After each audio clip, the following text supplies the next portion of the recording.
So that's a little bit of what you can do here. There's something else I really want to mention.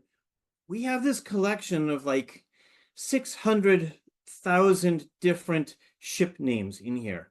I believe we have the largest collection of vessel names that you're gonna find anywhere. And I had an experience when someone came up to me and I didn't. She'd said Maid of Sussex. She said that her ancestor sailed on the Maid of Sussex, and I was at a conference in genealogy conference in the UK when we were talking about this, and so I did a search and I found there's no Maid of Sussex in my database. That's a little bit surprising.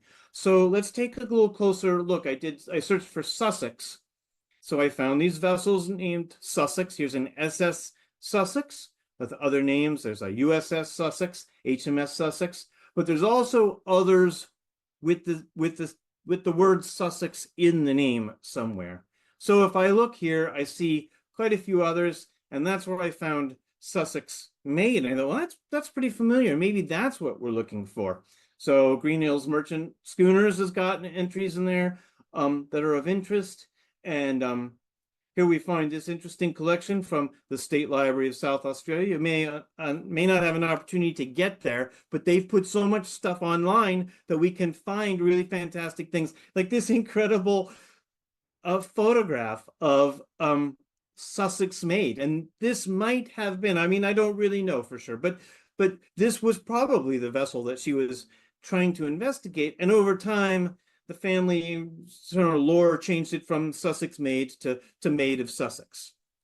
I want to jump back a little bit here to all of the other names that we find here. And we find a lot of different ones here, and you're like, over the brink. Well, I don't see Sussex in that anywhere. If I take a closer look, I find that it's a recreational boat, very small boat, 8 tons, out of Sussex, New Jersey. So you say, well, okay, Peter, but I don't want those in my searches, so I can do at ship name. And I admit our advanced searching is a little funky. There's some pretty weird bits in there. Someday we'll get that straightened out. But now I can narrow it down just to the ships that actually have the word Sussex in them. And I don't know if this would I do want to use Sussex here. I don't know if this will change it or not, anything. If I put a star after it. I mean, I know it will change it if there are any entries, sorry, that do have more than just Sussex. And here we see Sussex Vale. So you can use that star to expand the wording that you use. And our little help button here is really worth investigating. There's all different kinds of ways that you can limit and do more searching with it. So we might want to add this. We can add this caret at the start. Let's see, I could do Sussex. And now I'm only going to find ship names where it starts with the word Sussex. So we find Sussex Maid in here, but we didn't find, like, I think there were some others, Castle Sussex or something like that. And presumably if I do SUSSEX with the star, we'll also get that Sussex Vale. But we also get Sussex Brook. I must have missed that in last one too. So that's a little bit about searching that you can do online, and some of the things that you can find through ShipIndex. Now, what I'd like to do is show a bunch of other things. There's a ton of stuff that is not included in ShipIndex for various reasons.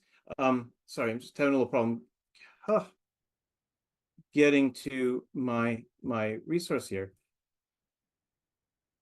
I'm sorry.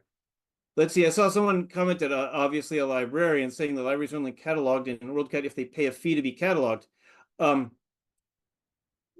Yes, but it's actually sometimes even worse than that, because for a long time, libraries would get a credit when they cataloged things. And so they'd be pushing to catalog as much as they could, as quickly as they could. And the result is a mess that has taken 30 or more years to clean up. So it kind of goes both ways, but it is certainly true. that a lot of public libraries and a lot of libraries not in the United States are not included um, in WorldCat. It's a very good point. Thank you for identifying that, for calling that out. I do appreciate that. I could go on for a long time about the ways that um, that WorldCat has declined in its utility, but it's the only thing we have. So that's what we need to use these days. And I do want to make sure that I mention that when you're searching in there, if you look, I have done a search where I followed a link to find a book in WorldCat, and it says that the nearest library is 120 miles away. I'm like, wait a minute, I checked it out from that library that's literally a mile and a half from my house. And the problem is that there are multiple records for every title, and they're not fully brought together in an effective way. So if you don't find that a book that you're looking for, if you can't find that it's available near you, you might try doing a bit more searching just by the title, a couple of words in the title, the author's names, things like that to try to track it down. What I want to say here, though, moving on a little bit, is that there's a whole lot of other resources that are available in searching online, and we have I have a handout that we've created for this, which we will either distribute during the webinar or after if we can't find a way of connecting it and distributing it through Zoom right now. One is Lloyd's Registers of Ships Online. There are almost the whole run is available online. I guess we can go to the Internet Archive and see what we can find here from Lloyd's Registers of Yacht from 1978. There was a link here to the individual. Oh, here we go. Yes. So you can get to the 1776 version of the Lloyd's Register of Ships through this link here, which will take you again into the database and into Internet Archive and show you this. I believe it's a reproduction of the original. The earliest ones were handwritten. You can see all the changes that have been added to this one to find out about each of these ships. Admiral S would probably indicate that it's a sloop. So it's the Admiral. Here's the Admiral Durrell. It's a brig. This would be the, I think that's the, not sure if that's the builder or the captain, and other information about it. So these are like phone books for ships that come out once a year and have all the information about those vessels in them. These have been digitized in the sense that they've been scanned and made available, but the text has not yet been converted. So you find, so these have not been, they've been digitized, but they haven't been converted to a text that I can add to the database, for example, for really easily. So that's one reason why they haven't been added yet, but many others exist as well. And it's worth pointing out that there are all kinds of other resources. The one I want to highlight here is from the Australian government. So you can find ship registrations from many different governments online also.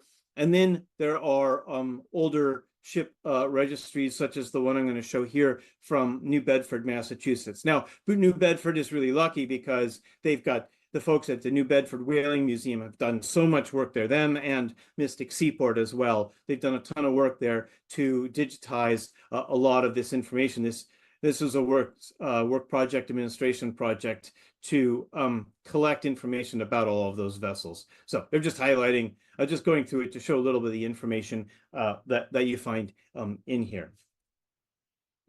There are also a number of dictionary style books where the ships are in order and there's actually not an index to it. So a lot of those are not in the database as well.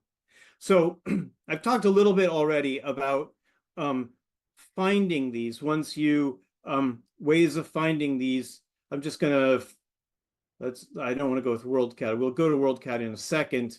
So these are two online resources. I was specifically looking for a book. Okay, Lenton's British and Empire Warships of the Second World War. So as I think I've highlighted, you can click and find in a library to see if a library near you has got that. And here says that Cornell has this book, Penn State has this book, Siena College, and others. And just to point out again that you can put in your own address and change the location. So now it says King County Library System, and then University of Calgary. I don't believe that the University of Washington does not have this book. I think I probably checked out that book.